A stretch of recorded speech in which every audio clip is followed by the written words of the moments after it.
할렐루야.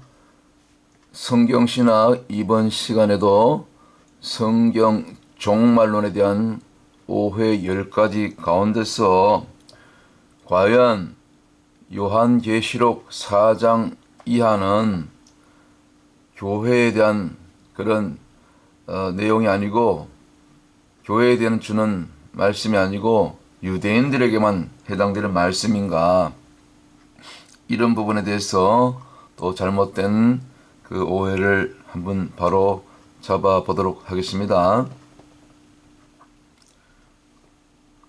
최근에 어떤 한국에 있는 유명한 목사님이 계시록 이건 유대인에게만 해당된다.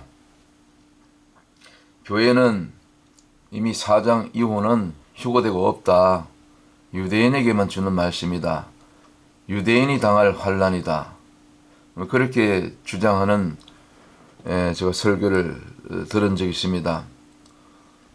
그분뿐만 아니라 또 그렇게 알고 있고 믿고 있는 그런 성도들이 또 상당수 있는 것 같아요.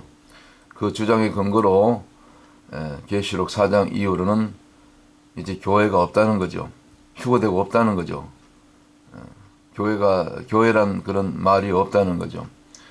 어제도 말씀드렸지만 이것은 논리의 비약입니다. 지극히 초보적인 성경을 보는 그런 해석이랄까요.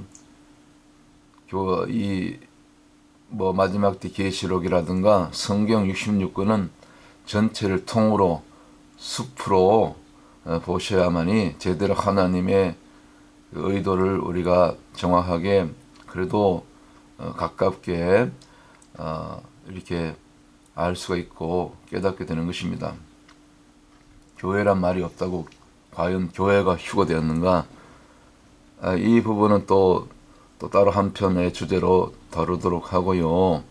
오늘은 과연 이 요한계시록이 유대인에게 준 말씀인가?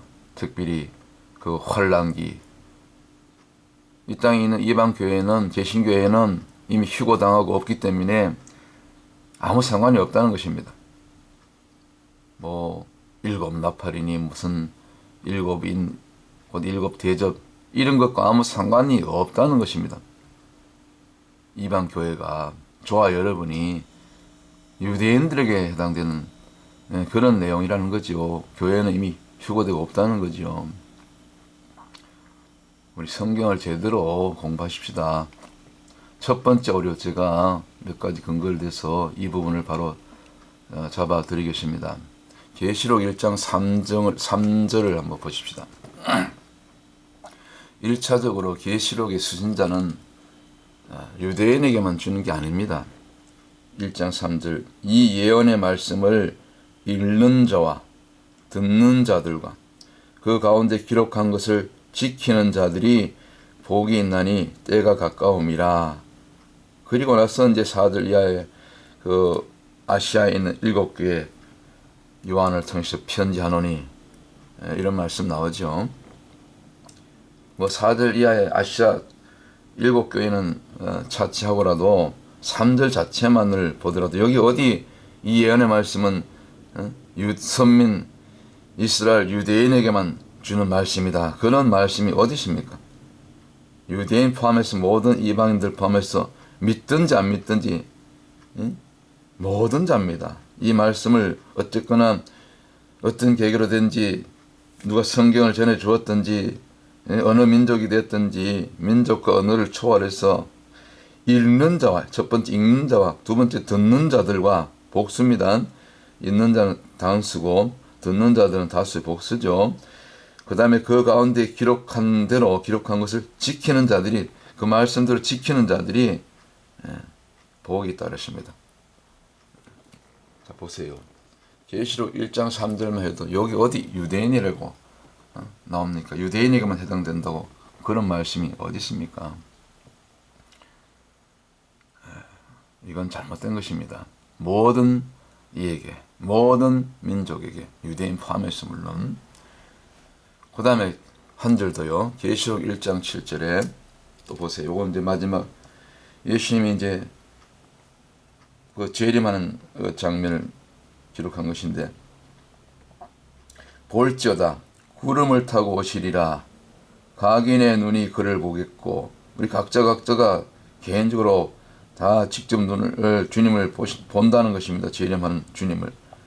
그를 찌른 자들도 볼 터이요. 첫 번째 찌른 자들은 유대인이죠. 1차적으로. 여기까지 맞아요.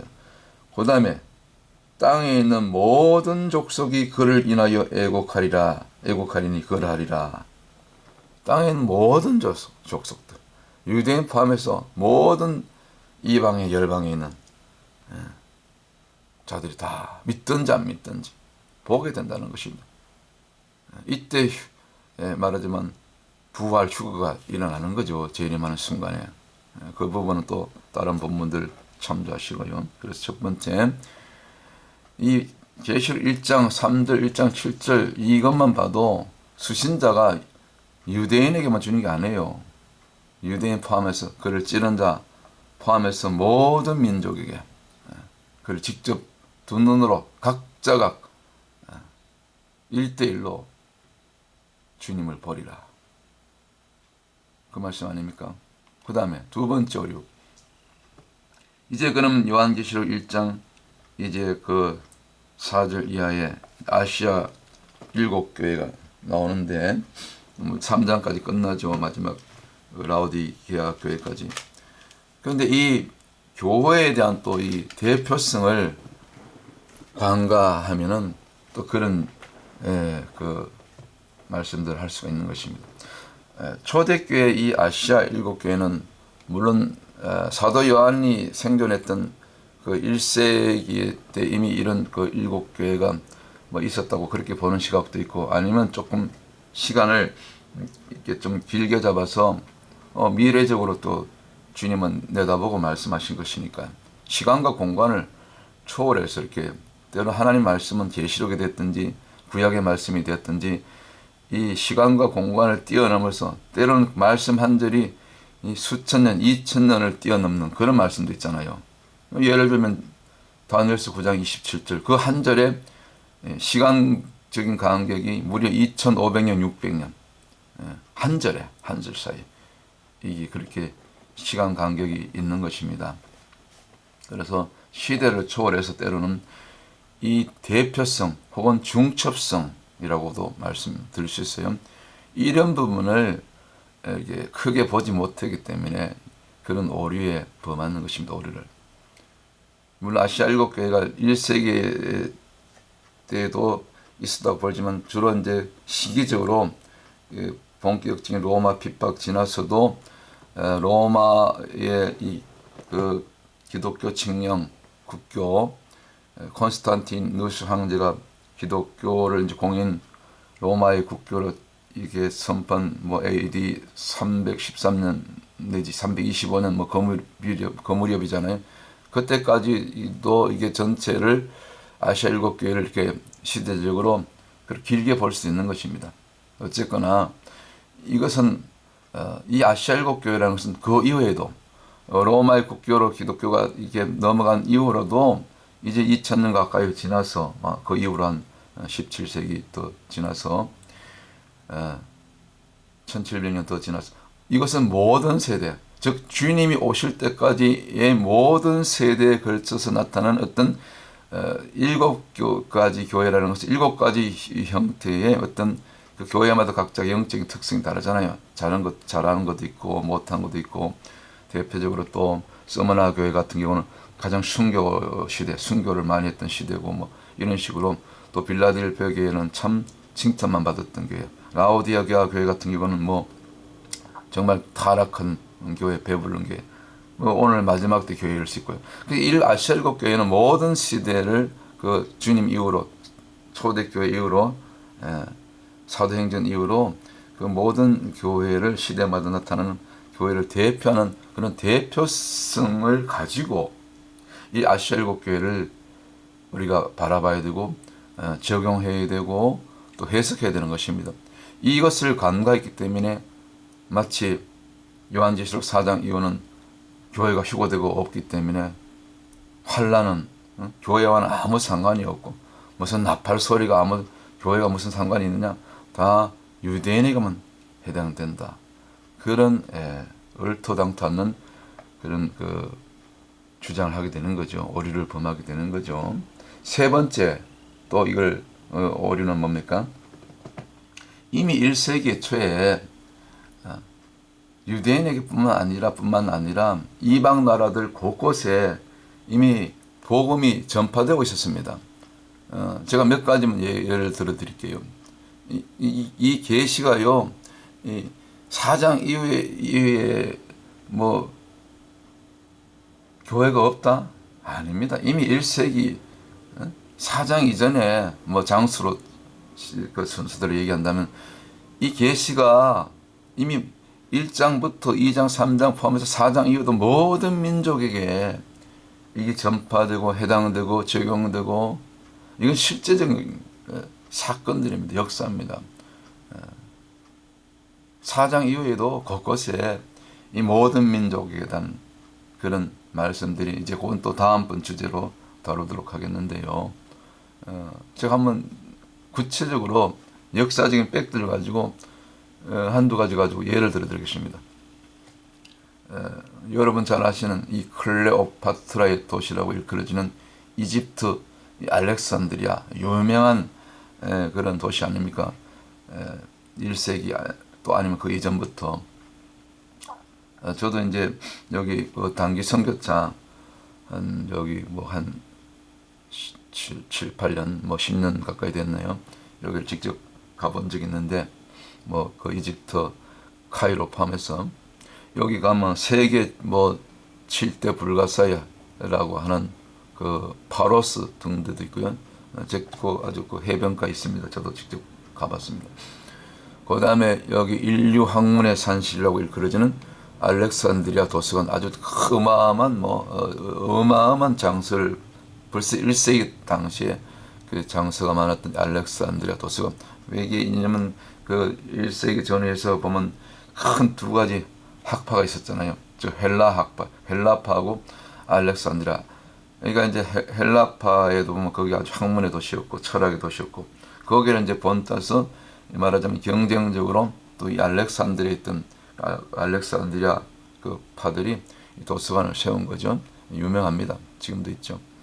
그 다음에 무슨 몬타자, 궁전, 뭐 공원 뭐 이런 것이 있다 그래요. 그건 잘 모르겠어요. 어쨌거나 여기 알렉산드리아 1세기 때 이미 그 여러분 그 오순절 그 마가의 다락방에서 120문도가 모여서 기도하다가 성령을 받게 되죠.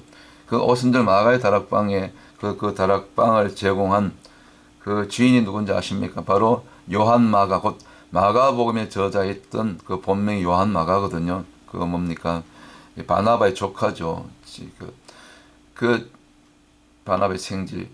그 엄마, 요한 마가의 엄마 곧 마리아의 마리아.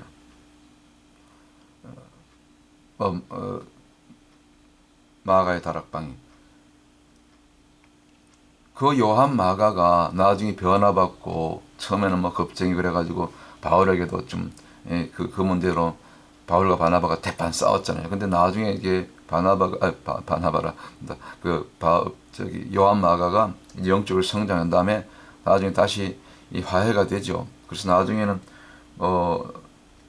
그 바울을 잘 따르고 섬기는 그런 제자가 되죠. 그리고 나중에 이제 영적으로 더 성장해서 이제 단독으로 그 제자들이 사도들이 다 흩어질 때 이 요한 마가는 12사도에는 포함되지 않았지만 바로 마지막 요한 마가의 마지막 생애를 바로 이 이집트 알렉산드리아에서 생을 마감하게 되는데 거기서 순교하게 되죠. 바로 1세기 때 이미 이 요한 그 마가복음의 저자 곧 마가 다락방의 그 어머니의 그 아들 사랑했던 아들 요한 마가가 바로 여기 가서 복음을 전했습니다. 복음을. 그래서 그 요한 마가가 이 이집트 알렉산드에서 복음을 전한 이후로 여기 지금 등대가 보이네요. 아까 그 뭡니까? 그 파로스 유명한 파로스 등대인데 아주 멋있어요. 저도 가봤어요. 그 해변가에 해안 도시거든요. 이미 이때 이집트 곧 구약의 애굽에 이 전도가 된 것입니다. 그래서 지금 이집트가 지금 주 종교가 무슬림이잖아요. 거기도 9천만인가 지금 인구가. 그 중에 1,000만이 그때 요한 마가의 그 1세기 전도를 통해서 그 후손들이 바로 이 콥틱 교도, 그 콥틱 교도들 그 손목에 보면 십자가 문신을 해요. 여러분 혹시 보신 적이 있는지 모르겠지만 아주 믿음이 대단합니다. 지난 그 2011년도인가 그 IS가 막 대대적으로 설칠 때 그 콥틱 교도가 그 바닷가에서 일하다가 21명인가 붙잡혀서 참수당하는 거 보셨죠? 그분들이 다 콥틱 교도들입니다. 믿음을 지키는 것입니다. 끝까지 예수님 부인하지 않고. 그런 이 애굽의 이 말하자면 이 이집트의 복음을 가장 이렇게 1세기 때 전한 그런 사람이 바로 요한 마가였던 것입니다. 이거 하나만 예를 들어도 어떻게 이 성경이 계시록이 유대인들에게만 이미 유대인 이전에 이미 유대인과 동일하게 개종한 유대인 포함해서 이방 민족들에게 곳곳에 바울은 바울대로 로마로 또 이렇게 복음이 곳곳에 전해지고 있었다는 것입니다. 대표적으로 바울이 또 베드로가 들어갔던 로마 거기서 다 베드로는 거꾸로 십자가에 주님의 예언들을 죽임당하고 순교당하잖아요. 바울도 거기서 참수당해서 그 바울의 그 로마 외곽에 보면 그 참수터가 있어요. 참수당했던 그 바울 기념교회가 있어요. 바울의 감옥에서 그 참수했던 거기다 기념교회를 세웠는데 저도 한번 가봤어요. 이미 이때 다 이렇게 로마까지 복음이 들어갔잖아요. 로마에 뭐 유대인들만 있습니까? 헬라파 또 로마 그 원래 그 자체 주민들 심지어 로마의 일부 귀족층들도 이 복음을 암암리에 다 받아들였다 하잖아요.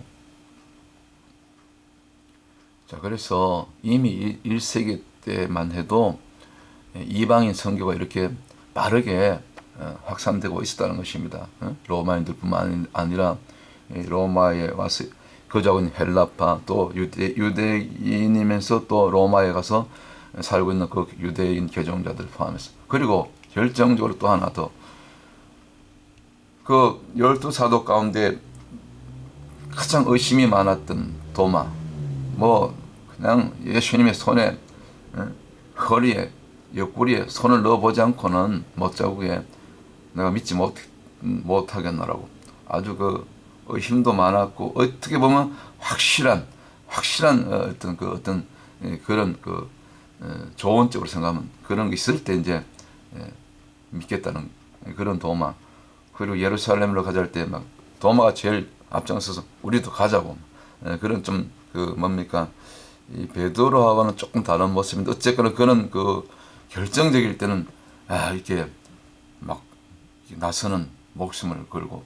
그런 용기가 있는 도마 그러니까 이 뭐랄까 동키호테랄까 하여튼 그 남들이 쉽게 하지 않는 그 길을 가는 그런 기질이 또 사도 도마에게 있었는데 놀랍게도 이 사도 도마가 1세기 때 인도까지 왔었어요.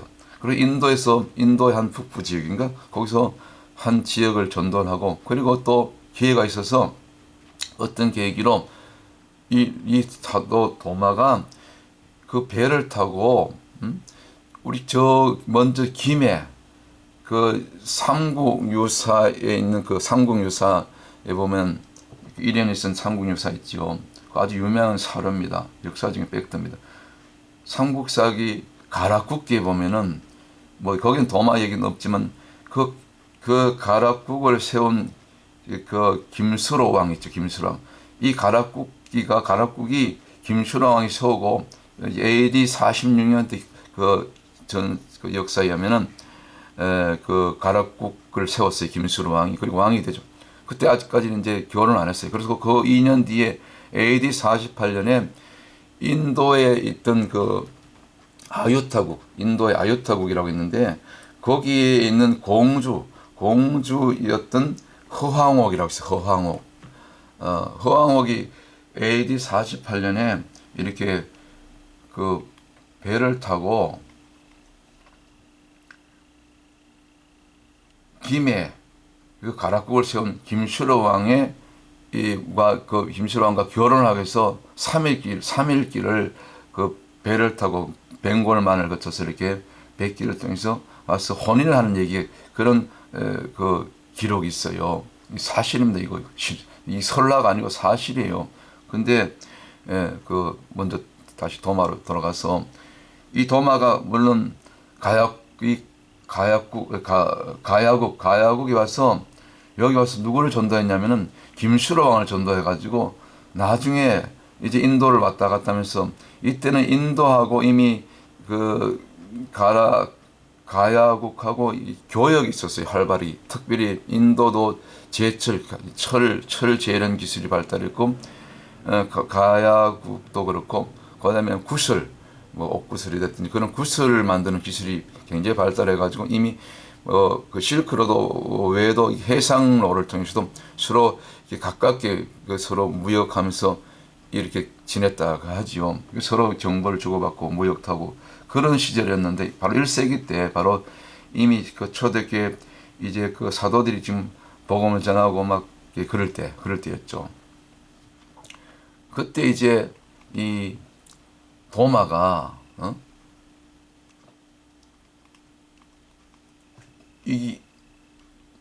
그 가락국을 세운 김에 와서 그 가야국을 세운 가락국기 혹은 가죠 그 가락국기라 그러죠. 뭐 가죠 가야라고도 하고 그 김수로 왕을 전도했다는 것입니다.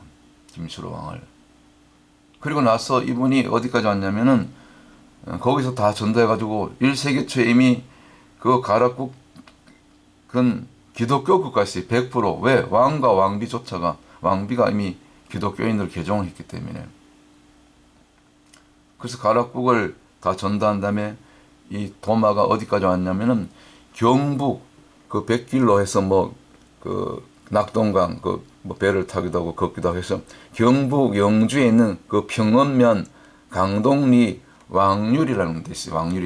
평원면 그 왕유동이라는 곳에 가면 이 도마 석상이 있는데 여기 도마가 왔다 갔다 하는 기록이 그대로 남아 있는 거예요. 그러니까 이 사도 도마가 인도를 전도하고 그다음 이 우리 1세기 초에 이 가야국을 김슈로 왕을 전도했던 인물이 사도가 이 사도 도마였다는 것입니다. 곧 이미 1세기 초에 이렇게 심지어 우리 대한민국 땅에도 사도의 발길이 닿았다는 것입니다.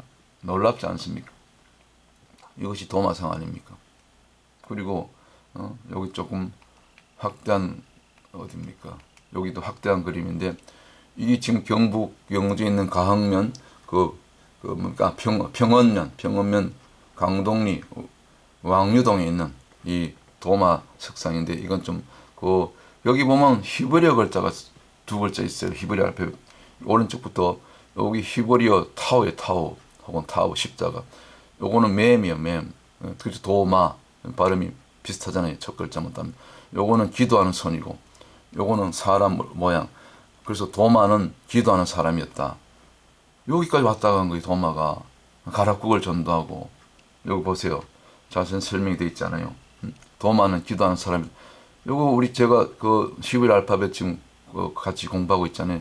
요거 이 고대 이때는 이렇게 썼어요. 끝에 삐치지 않고 그 뭡니까 고대 이때 히브리어 체조 이때 고대 필기체 고대 지금하고 조금 다르죠 모양이. 지금은 헷하고 비슷한데 이때는 요걸 헷가 아니고 타오입니다. 타오. 요거 맴이죠 말씀. 타오 십자가 알죠? 타오하고 요 기도한 선이죠. 손몬 모양이죠. 이렇게 요거 마지막 이제 사람 형상의 사람 모양. 요것이 여기 지금 요 어디 윗부분에 있죠. 이제 이 도마 이렇게 석상인데 지금은 이제 목 부분이 잘렸어요. 어디로 사라지고 없어요. 보세요. 요 타우, 맴, 기도하는 손, 요 사람 얼굴 모양. 그래서 도마는 기도하는 사람이었다. 기도하는 사람은 성령이 강하게 이끄시사 그 먼 길을 100길을 인도까지 와서 예루살렘에서 인도까지 오도 먼 길인데 거기서 또 배를 타고 험한 풍랑을 거쳐서 통해서 목숨 걸고 대한민국 땅까지 가야국을 전도하고 그래서 가야국이 완전히 기독교 국가였다니까요. 1세기 때. 그리고 또 거기도 부족해서 경북 영주까지 와서 복음을 전하고 그 기록을 남기고, 아니 우리 고조선 때 히브리어 사용했어요. 고대 그 히브리어. 그것도 나중에 또 불교가 들어왔잖아요. 삼국시대. 그러니까 이 기독교가 막 희석되고 불교로 유교로 막 이렇게 넘어가는데, 어쨌거나 도마가 왔음으로 말미암아 이 도마 석상이 누군가 이렇게 전도를 받고 이렇게 기록을 남긴 거죠. 도마 스스로가 뭐 이렇게 만들진 않았던 것 같아요. 도마의 전도를 받은 누군가 또 히브리어를 배웠고, 놀랍지 않습니까? 그러면서 왜 그런 허왕옥 얘기가 나오냐면은, 김실의 왕의 왕비가 허왕옥인데 공주예요. 공주. 인도 그 아유타국의 공주예요. 근데 이 전승에 하면은 사도 도마가 이제 인도에 가서 인도 한 여기가 북부 지역 한 지역인데 전도를 하다가 그 왕족이 인도 그 왕족이 어떤 죽을 병에 걸려가지고 그 도마가 기도해서 살렸어요. 그래가지고 왕실하고 각각대면으로 되어서 나중에 이제 그런 인연을 해가지고, 이때 당시 허황우기가 불과 아주 그 아랫땅 꽃땅 16살밖에 안 된, 뭐 옛날엔 결혼을 일찍 했잖아요. 그죠? 뭐 꼭 20살 안 돼도 막 결혼을 하고 그랬는데, 바로 이 전생이면 또 도마가 지금 가야국 또 와서 전도를 하고 김수로 왕을 전도했으니까, 김수로 왕이 이제 부인을 얻지 못했으니까 둘이를 중매를 한 거예요. 이게 그 사도 도마가 김수로 왕하고 인도의 아유타국 공주를 짝을 맺어준 거예요. 그리고 그 백기를 타고, 그래서 이 허황옥 3일이라는 다큐멘터리가 최근 몇 년 전 이것이 놀랍게 그때 지형 그런 고고학자, 역사학자, 지정학자, 이 모든 언어학자를 다 또 종교학자를 동원해가지고 이걸 재현한 다큐멘터리가 저 지방에 있는 KAN인가 그런 그 방송국에서 정말 놀란 그런 다큐멘터리를 만들어놨는데, 그게 허황옥 3일 잃어버린 2000년의 기억. 거기서 이제 막 불교도 들어가는데, 불교에 대한 얘기 아니에요. 이게 기독교 그 얘기인데 잘 몰라서 그런 거죠. 그 허황옥이 올 때 보면 돌 5덩이를 가져와요. 그 뭐 파사의 뭐 석상이라 그러는데, 사실은 그게 이 허황옥이 이미 전도를 받았기 때문에 그 왕실이 기독교인이고, 또 전승이하면 허황옥이 그 피가 유대인의 혈통이라는 그런 얘기도 있어요. 이것은 뭐 사실인지 아닌지 뭐 확인은 잘 못하는데 뭐 그런 말도 있어요. 유대인들이 뭐 곳곳에 흩어졌으니까 당시만 해도 그럴 수도 있죠. 그래서 어쨌거나 이 허황옥은 믿는 자였어, 믿는 자. 그래서 이게 믿는 자끼리 김수로 왕과 허황옥을 이게 혼인을 시킨 거죠.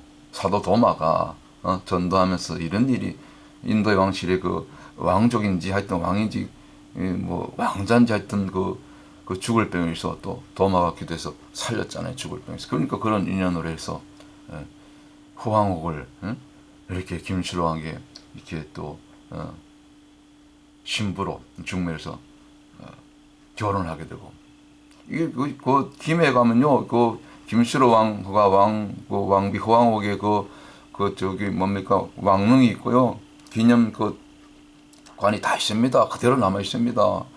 그 오병이의 그 떡 5덩이를 상징하는 그 뭡니까 그 파사 석상이 그 있어요. 그대로 있어요. 가야에서 출토된 돌이 아니고, 그 뭡니까 그런 학자들이 지질학자에 의하면 그건 다른 곳에서 옮겨온 돌이래. 역사적으로 인도에서 가져온 거죠. 그 백길에 그 배가요 어마어마한 범선을 타고 왔는데, 그때 당시에 그 유역선 중에서 아주 큰 그 배인데, 무려 길이가 큰 것은 30m 내지 50m짜리고, 거기 많은 이제 그 무역 그 뭐 제철도 심고 그런 상품들 실었기 때문에 아주 큰 배죠. 그 무게가를 험한 파도를 감당할 만한 그 배를 타고 온 거예요. 나중에 그 호황옥 3일이란 그 잃어버린 2000년의 기억, 이거 다큐멘터리 유튜브에 치면 나옵니다. 저도 처음 알았어요. 보니까 있더라고요. 50분짜리 그 다큐멘터리 한번 보세요.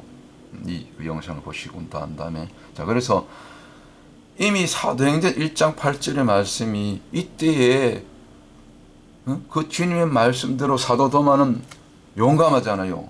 베드로 못지않아요.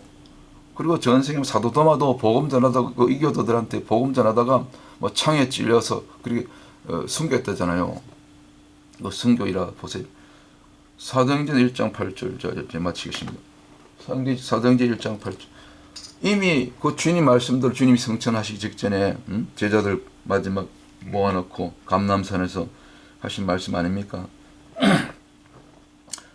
여러분 다 암송하지 않습니까? 오직 성령이 너희에게 임하시면 너희가 권능을 받고 예루살렘과 온 유대와 사마리아와 땅 끝까지 이르러 내 증인이 되리라 하시니라. 할렐루야. 아멘.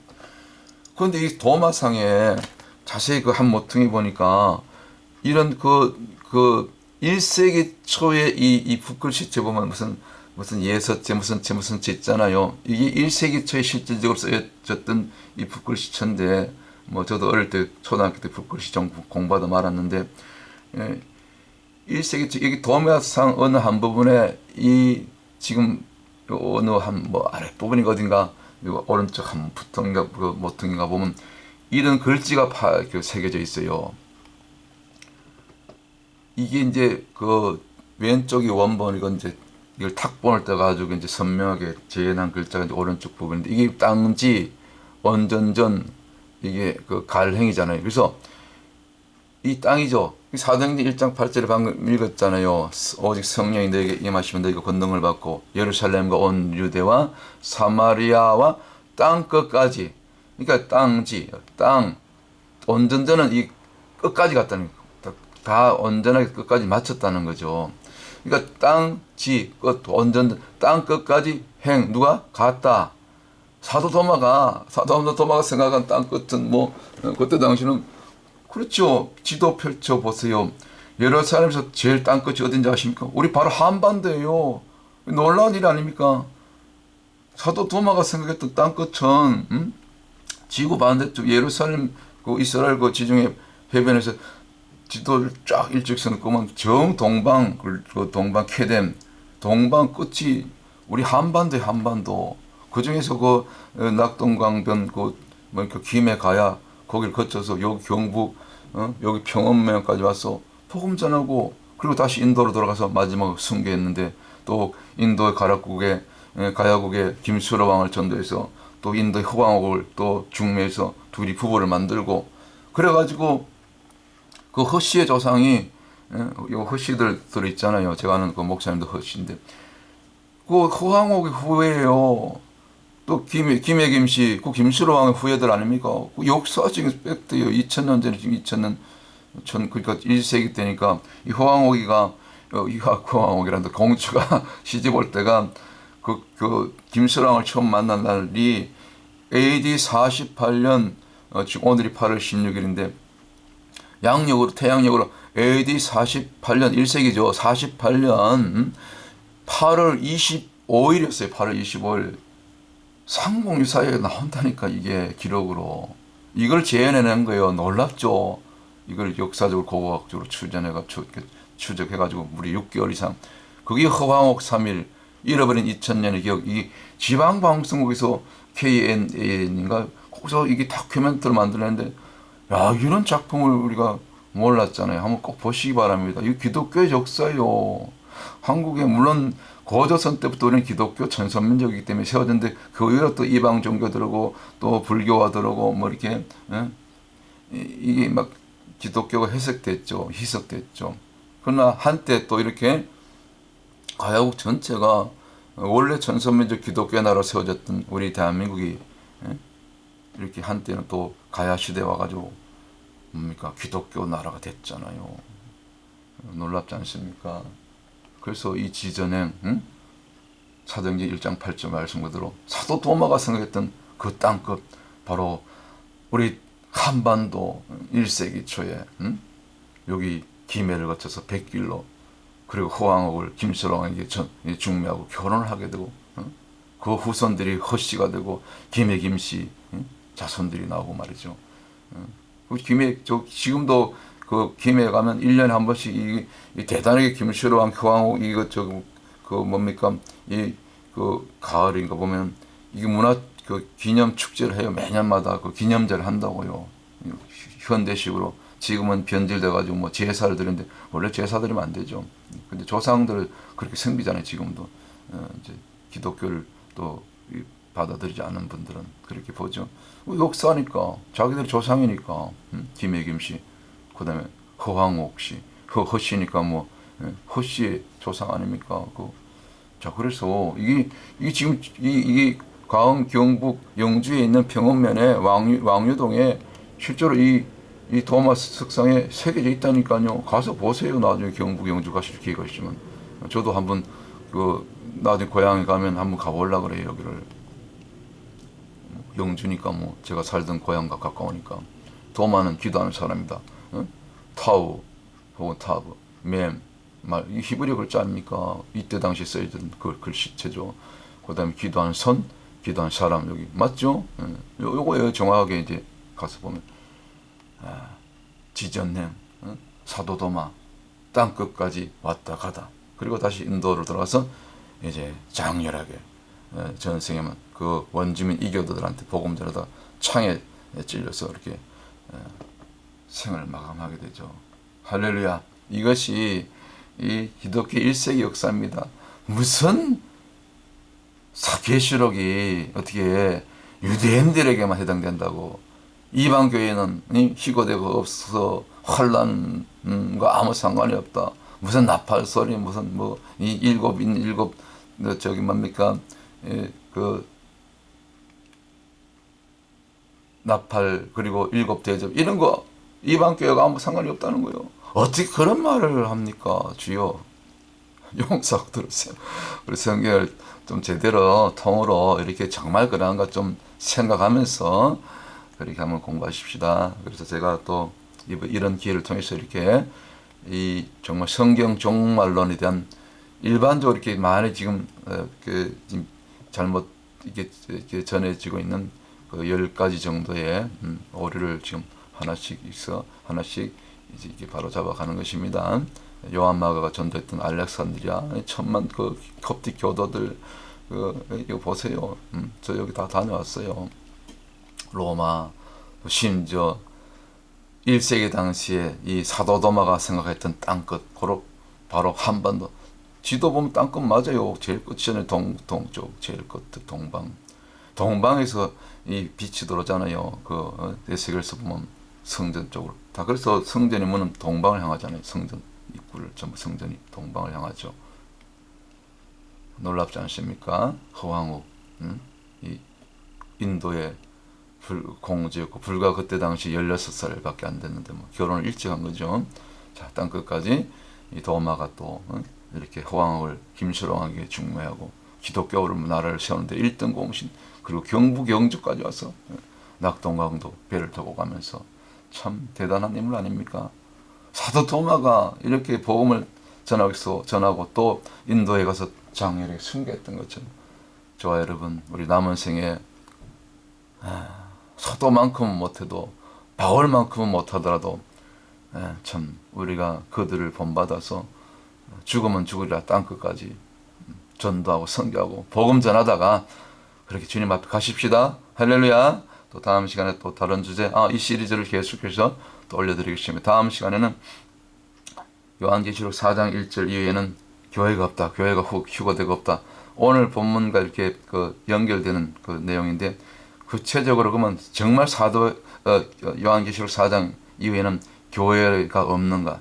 교회란 말만 없지 용어만 없지 그곳에 교회를 간접적으로 우회적으로 표현하는 그런 성도들 모든 민족으로부터 모든 곳곳에서 환란을 통과하고 그렇게 믿음을 지킨 자들 또 순교자들 예수님의 피에 옷을 빨아서 거룩한 셈바옷을 입고 주님 앞에 서는 자들 그런 얘기들 곳곳에 나옵니다. 그 부분을 따로 제가 시간을 할애해서 한꺼번에 다 다룰 수 없기 때문에 다음 편은 그 부분에 대해서 또 다루도록 하겠습니다. 오늘 여기까지 마치겠습니다. 할렐루야.